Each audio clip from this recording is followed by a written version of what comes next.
celebrating 15 years of Young Turks.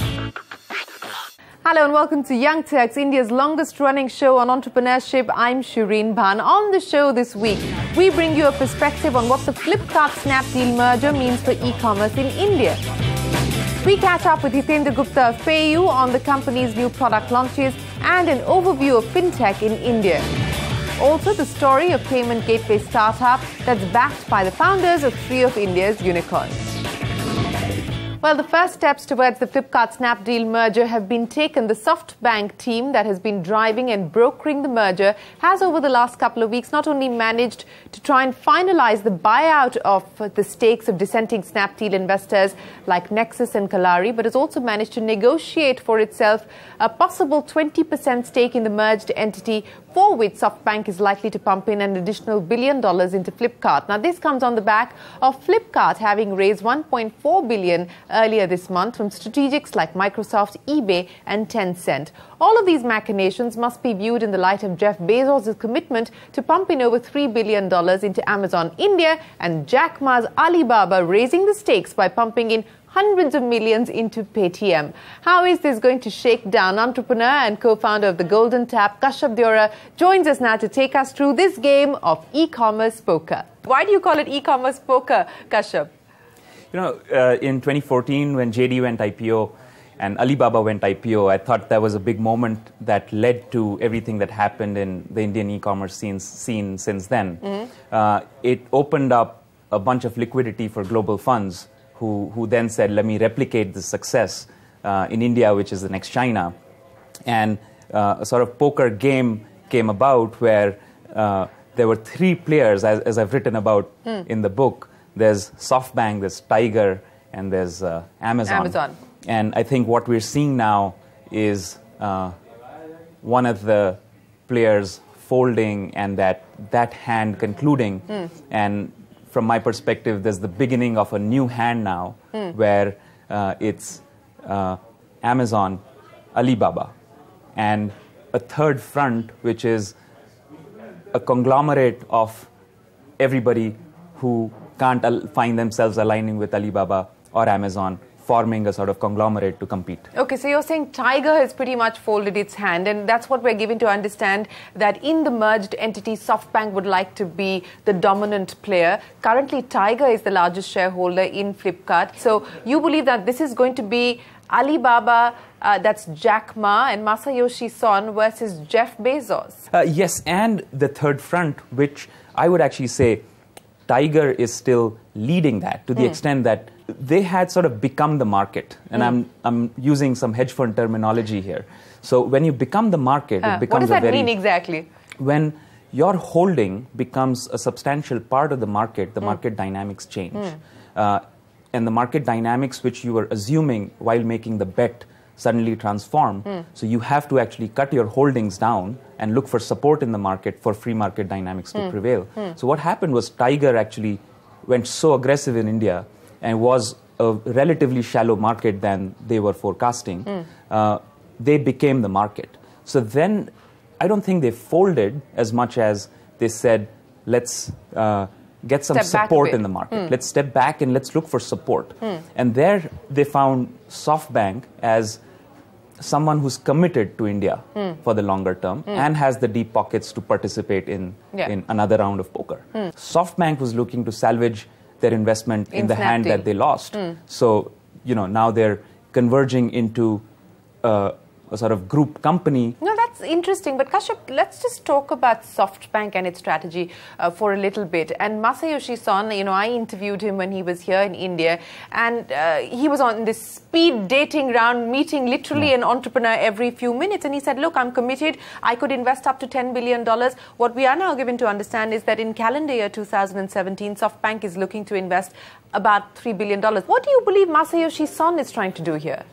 Sure. Look, Masayoshi Son found himself in August 2014 sitting on $60 billion of realized gains when Alibaba went IPO in the US market. He probably decided that day that I'm going to take, you know, some percent of those gains and repeat this feat. I'm committed to India.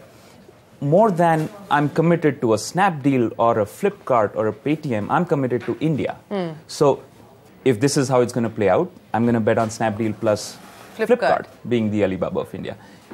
To hedge that, Alibaba is, in a sense, a subsidiary of SoftBank, and Paytm is a subsidiary of Alibaba, is how they'll look at it. So he's probably going to his, partner for 2 decades and saying, hey, can I participate more? Can I get a bigger seat at the table in Paytm as well? So, which is yet to play out. Which is yet to play out, and we understand that perhaps by the end of May, we will see that play out as well, where SoftBank is likely to pick up, and I believe that that's what they're interested in. It is at least 15% in Paytm. This will be a pretty unbeatable combination, or so it seems. SoftBank is operating as an investor, and Alibaba is operating as an entrepreneur. They have a certain mismatch in philosophy on how they want to operate in India right now. Of course, they are long-term partners and it's a deep relationship. But my understanding right now, just watching what's going on, they have a different strategy for India, where SoftBank is as an investor, sort of want to take a market position on India, whereas Alibaba, I think, is betting on payments being their sort of forefront business that they first build, and definitely has plans to do e-commerce beyond that, and they're probably trying to figure out what's the right way to do so. What do you make of Indian investors and Indian VCs in light of what we've seen play out? Look, I think Indian VCs have not had the depth of funding that SoftBank and Tigers and DSTs of the world or Naspers of the world have had. The Indian VCs, I think, found themselves playing broker, if you will, between entrepreneurs representing those market spaces and global funds who wanted to bet on those market spaces. And in doing so, they found themselves, sitting on mark-to-markets, which are really high. And they went back to their LPs and said, hey, look, this is how good we've done. Let's raise another fund so I can replicate that success. And suddenly, if you find yourself sitting on all that money being paper money and not becoming cash anytime soon, of course you're going to ask for your cut, before writing everything off or before sort of losing that dream. So, as an entrepreneur, what do you think is going on in the minds of the Snapdeal founders? I mean, this is not an easy situation to find yourself in. It's a young team. They thought that this would be a business that would one day, be the Amazon of India. It hasn't worked out that way. What are the cautionary lessons to be learned from this story? Yeah, I think it's a brilliant question. Look, I think Kunal and Rohit are fantastic entrepreneurs.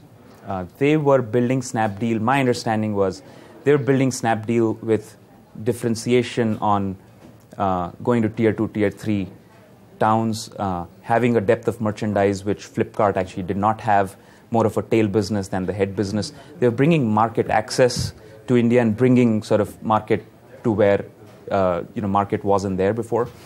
Along that time comes, Flipkart suddenly gets a lot of funds to sort of own the Indian e-commerce turf.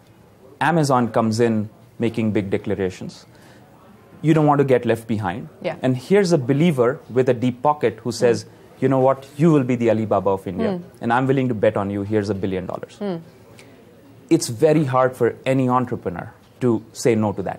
So I think what the entrepreneurs might be going through now is, hey, you guys wrote this script and made us chase a certain dream which was not quite what we were doing. And now that things have played out differently, I find myself hostage to your script. In light of this development with SoftBank and this merged entity of Snapdeal and Flipkart now taking on Amazon, what do you believe is going through Jeff Bezos' mind as in this e-commerce poker round? Look, I think Jeff Bezos plays a long game. And he has the resilience of Masayoshi Son. He has the resilience of Masayoshi Son. He has the resilience and acts on it as an entrepreneur. And Masa-san, has the resilience and acts on it as an investor.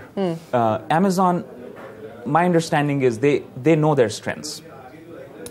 They have a technology platform which is probably the most superior. They have an international trade capability, both from a supply and demand perspective, which they've put to use in India in really smart ways. But if I were to bet on who would be the first to get to sort of gross margin break-even or even net margin break-even, Amazon. I would actually bet on Amazon. But as SoftBank starts to play the Flipkart Snapdeal game in a much more meaningful way through this merger, what do you believe the strategy is likely to be? I think it's going to be a bunch of powerful investors who will figure out a way to put together a conglomerate or a group company that they either exit to an Amazon or an Alibaba, or they figure out how to list it on NASDAQ. Much more of a believer in the Amazon story, not in the merged entity. I'm a believer in the merged entity being an investor-run business, and investors will do what investors do best, get return on investment. They'll figure out the best way to make that happen. Well, they'll figure out the best way to make that happen. Thanks very much for joining us on this special edition of Young Turks. Celebrating 15 years of Young Turks.